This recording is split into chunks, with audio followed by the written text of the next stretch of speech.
Chicken পনির তো অনেক হলো, এবার কেন না ডিম পালং ট্রাই করা যাক। এটা খেতে যেমনই টেস্টি হয় তেমনই কিন্তু এটা হেলদি একটা খাবার। রাতের ডিনার কিন্তু এটার সাথে জাস্ট জমে যাবে। বাড়িতে কোনো অতিথি এলে তাদেরকেও কিন্তু আপনি এটা করে খাওয়াতে পারেন। তারা কিন্তু জাস্ট চেয়ে চেয়ে খাবে আপনার থেকে। এটা বানানো যেমনই ইজি তেমনই কিন্তু খুবই সুন্দর লাগে এটা খেতে।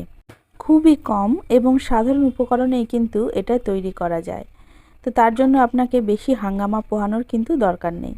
তাহলে চলুন রেসিপিটা দেখে নিই। নমস্কার বন্ধুরা, রানুস লাইফস্টাইল চ্যানেলে সবাইকে স্বাগত জানাই। ভিডিওতে যাওয়ার আগে যদি আমার চ্যানেলে নতুন হয়ে থাকেন অবশ্যই আমার চ্যানেলটিকে সাবস্ক্রাইব করে নেবেন। তো যে রান্নাটি আমি করব, রান্নাটি হলো ডিম পালং। তার জন্য আমি 2 পালং শাক নিয়েছি এবং পালং শাকটাকে সুন্দরভাবে বেছে ভালোভাবে পরিষ্কার করে নিতে হবে, ভালোভাবে জল দিয়ে ধুয়ে। তো আমি পালং শাকগুলোকে ভালোভাবে বেছে নেওয়ার পর গোড়াগুলোকে কেটে কেটে ফেলে দিয়ে একটা জলের মধ্যে রেখে দিচ্ছি ভিজিয়ে, যাতে যদি কোনো ময়লা বা ধুলোবালি লেগে থাকে সেগুলো জলের মধ্যে চলে যাবে। তো তার জন্য আমি এটাকে ভালোভাবে বেছে পরিষ্কার করে জলের মধ্যে দিয়ে দিলাম এবং ভালোভাবে হাত দিয়ে 5 মিনিট ভিজিয়ে রাখার পর হাত দিয়ে ভালোভাবে চটকে এটাকে কিন্তু আমি ধুয়ে নেব। ধোয়ার পর একটা চুবড়িতে আমি এটা জল ঝাড়াতে দিয়ে দেব। এবার আমি কড়াইতে ডিম সেদ্ধ করতে দিয়ে দেব। ডিমটা সেদ্ধ হয়ে গেলে কড়াইটা আমি আবার পরিষ্কার করে নিয়ে এতে আমি পালং শাকটা সেদ্ধ করতে দেব। পালং শাকটা জাস্ট এমনিই সেদ্ধ করতে দেব, কোনো নুন কিন্তু এতে দেব না। তো ডিম আমার সেদ্ধ হয়ে গেছে, ডিমটাকে আমি খোসা ছাড়িয়ে নিয়ে এরকমভাবে চারিদিক দিয়ে লম্বা লম্বা করে চিড়ে নিলাম।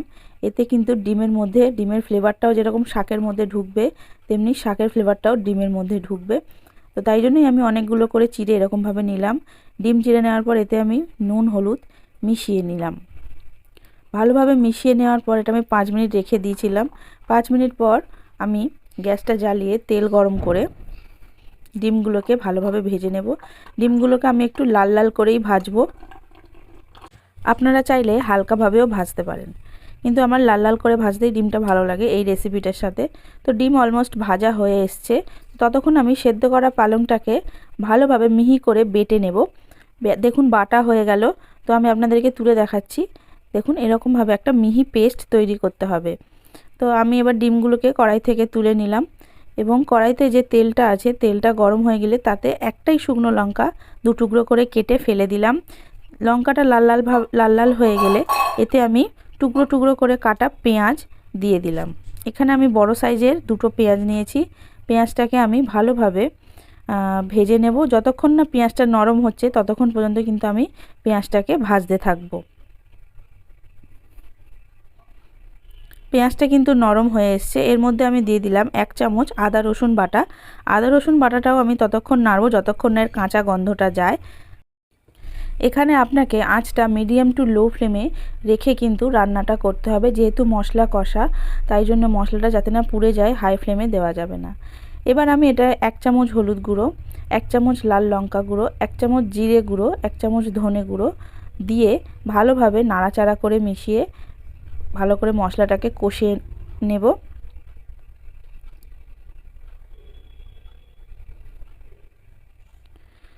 এবার আমি দিয়ে দেব এতে 1 চামচ নুন।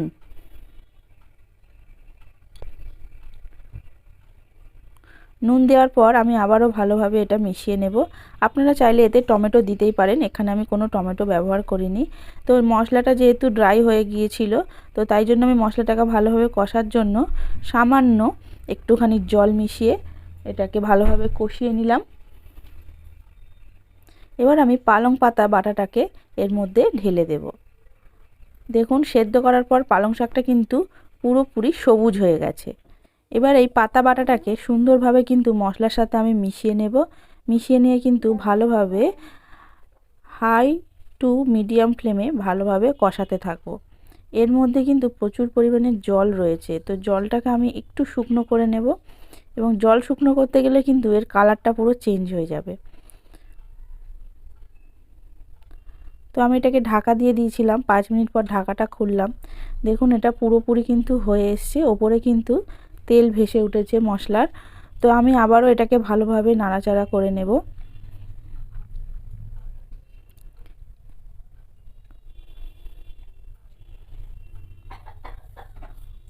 এটা কিন্তু বারবার নেড়ে নেড়ে আপনাকে রান্না করতে হবে, কারণ যেহেতু এটা পুরোটাই পেস্ট একটা রেসিপি, তাই জন্য কিন্তু নিচে লেগে যাওয়ারও অনেক সমস্যা হতে পারে।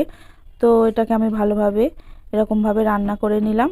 দেখুন জল অনেকটাই কমে এসছে এটার মধ্যে, এবং এটা একটু শুকনো শুকনো ভাব এসে গেছে।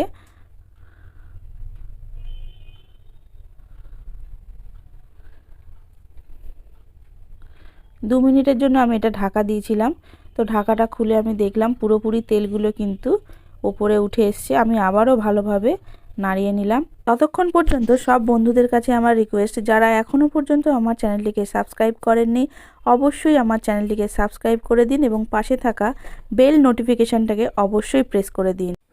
তো এবার আমি শাকটার মধ্যে ডিমগুলোকে এক এক করে সাজিয়ে দেব।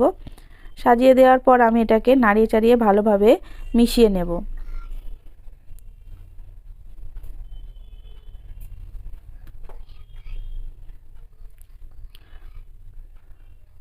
ডিমগুলো ভালোভাবে শাকের সাথে মিশিয়ে দিয়েছি। আর বেশি কিছু করার নেই, রান্না আমাদের অলমোস্ট প্রায় হয়েই এসছে।